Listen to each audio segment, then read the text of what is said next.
Trump's reported fundraising tops Biden's for the first time this cycle.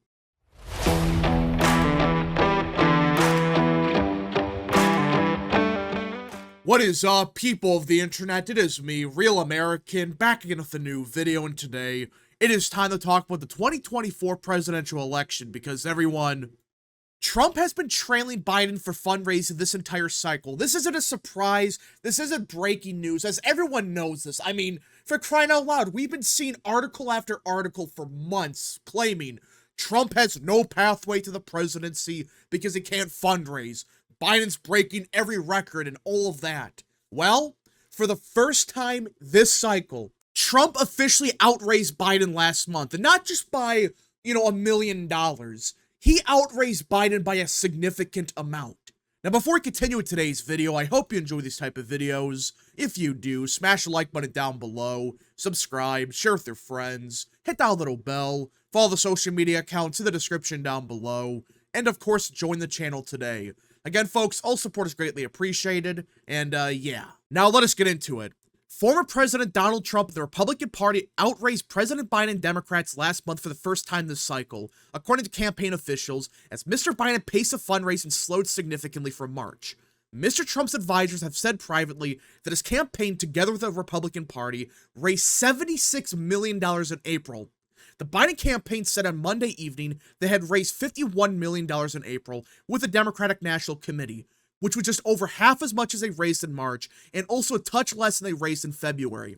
Yeah, they outraised Democrats by $25 million. That's not a small number. I mean, $25 million? That's quite impressive.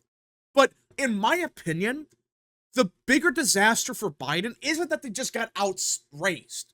It's the fact that in 1 month, their fundraising was cut in half. They went from $100 million in March to $51 million in April.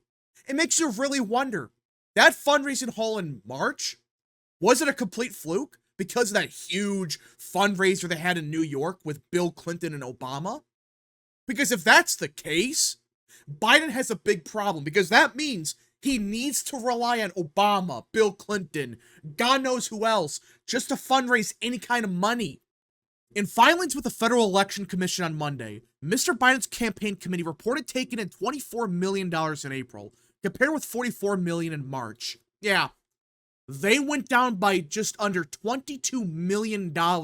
One committee. One. This is atrocious for the Biden campaign. This wasn't just, Biden's campaign raised the same amount of money and Trump just raised slightly more. No.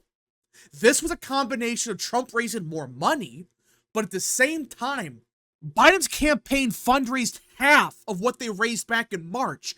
That's a bigger problem, because that's a sign of, okay, maybe the fundraising hauls you were getting back in February, March, especially March, maybe they were flukes. Maybe you just had that good month because of that huge fundraiser, and that's it. It wasn't because you were well-liked and all of that. It was because, yeah, you had a big fundraiser with Bill Clinton and Barack Obama. Mr. Trump's campaign still lags far behind in total cash on hand, the April filings show. Mr. Biden's campaign ended April with $84 million on hand, holding roughly steady from the preceding month, while Mr. Trump's campaign had $48 million in cash on hand, up from $45 million in March. So even cash on hand, which, yeah, Biden's going to have an advantage on that front because he's the incumbent. Of course he's going to have more money on hand because he's been able to fundraise way more for way longer. People don't understand that. When you're the incumbent, you can fundraise for much longer and fundraise even more. That's why Biden will always have a cash-on-hand advantage. The problem is, Trump is starting to catch up on fundraising. Again, cash on hand, that's important. But Biden's always going to have that advantage because he's been fundraising for 6 months now. For 6 months at this point, he's been fundraising way more because he can. He's able to fundraise way more because he's the incumbent and because he was declared the presumptive nominee 5 months ago. While Trump, he had to go through Nikki Haley. Her not dropping out right away possibly could hurt Trump at the end of the day. Because Trump wasn't able to fundraise the same amount as Biden. He had to fundraise way less, because that's how campaign finance law works in America. Mr. Trump had been widely expected to close the fundraising gap with Mr. Biden once he secured the Republican nomination, because now he could fundraise in tandem with the Republican National Committee, collecting checks of more than $800,000 per donor. And that right there is why Trump was always going to close this fundraising gap. Because he could not raise $800,000 per person before the nomination was secured. He had to raise like $2,000 at most per person. But now he could raise a lot more money. And that's what the people on Twitter don't understand. He couldn't fundraise the amount as Biden, because that's the law. Mr. Biden has been gathering such large checks for months with his party, building an overall war chest for the Democratic National Committee and their shared accounts of $192 million. Can you imagine if Nikki Haley dropped out in January, or hell, even, let's just say November?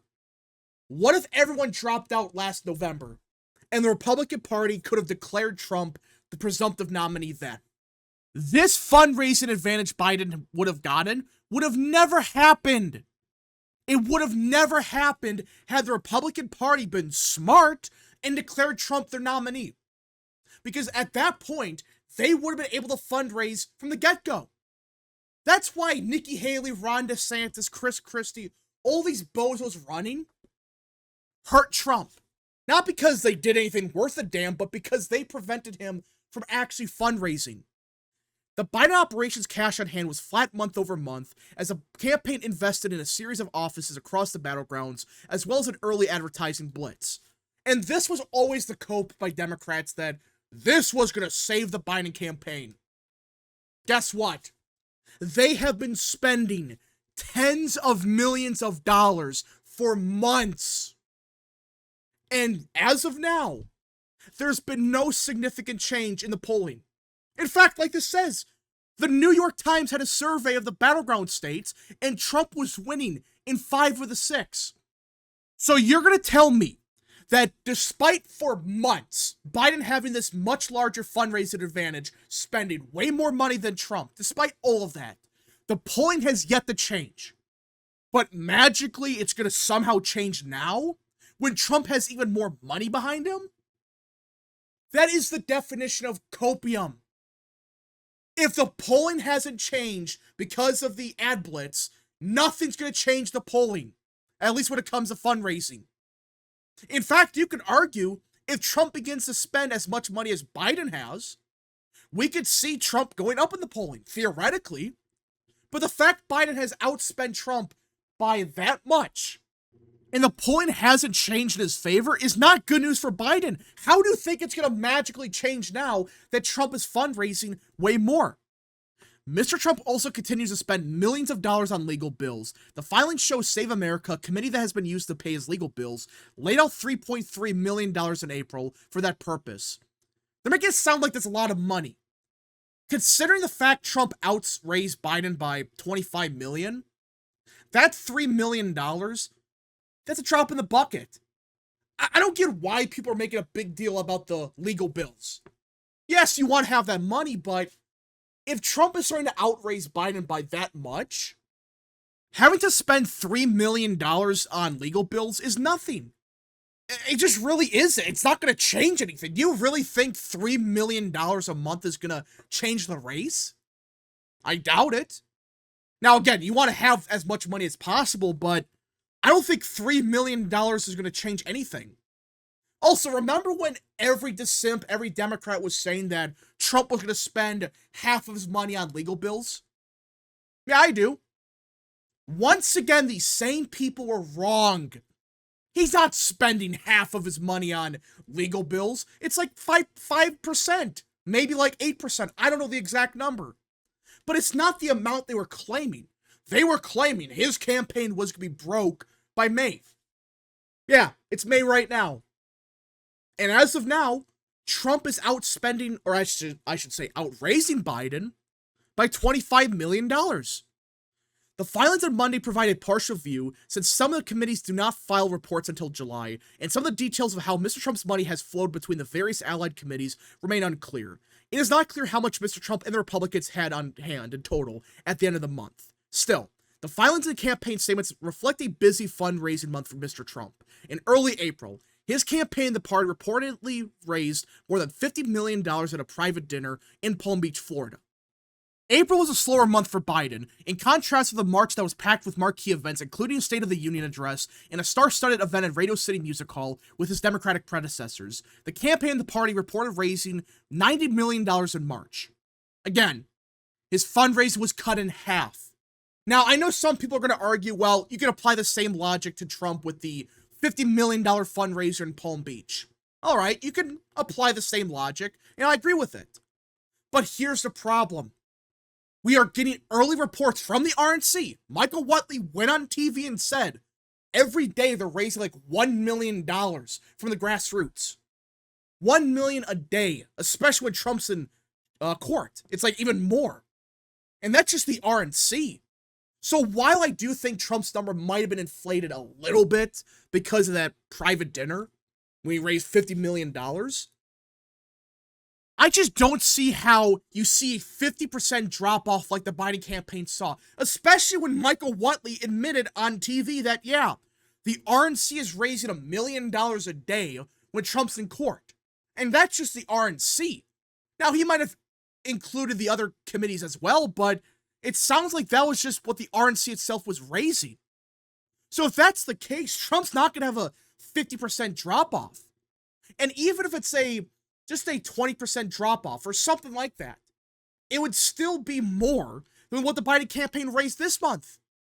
But even if you use the excuse that, well, of course fundraising was going to go down because of the State of the Union and the event in New York City, fine. Why did they say that 2 months ago? Why? These same people were claiming, well, this is proof the Biden campaign could fundraise $100 million in 1 month. He's going to fundraise this every single month. He's going to raise $100 million. They weren't saying there was going to be a significant drop-off. They never said that. But now suddenly, the Trump campaign, they're going to see a massive drop-off. In other words, it's copium. They really believe that the Biden campaign, they were going to fundraise $100 million each month, but now they can't accept that that reality was false. And now they're claiming, well, that's just a good month for Trump. Next month it's going to be even worse or something dumb like that. They have no proof to back that up. But either way, we just got to see what happens. Again, fundraising isn't everything. Of course, it's a big part of the campaign, but despite Biden having this advantage, Trump is still leading. But now, Trump in recent months has started to gain on Biden. Despite everyone saying it was impossible for the Biden campaign to be outraised by Trump's campaign, it's over. We just gotta see what happens, but anyways, folks, thank you so much for watching. If you guys did enjoy this video, smash the like button down below, subscribe, share with your friends, hit that little bell, follow the social media accounts in the description down below, and of course, join the channel today. Godspeed to all of you.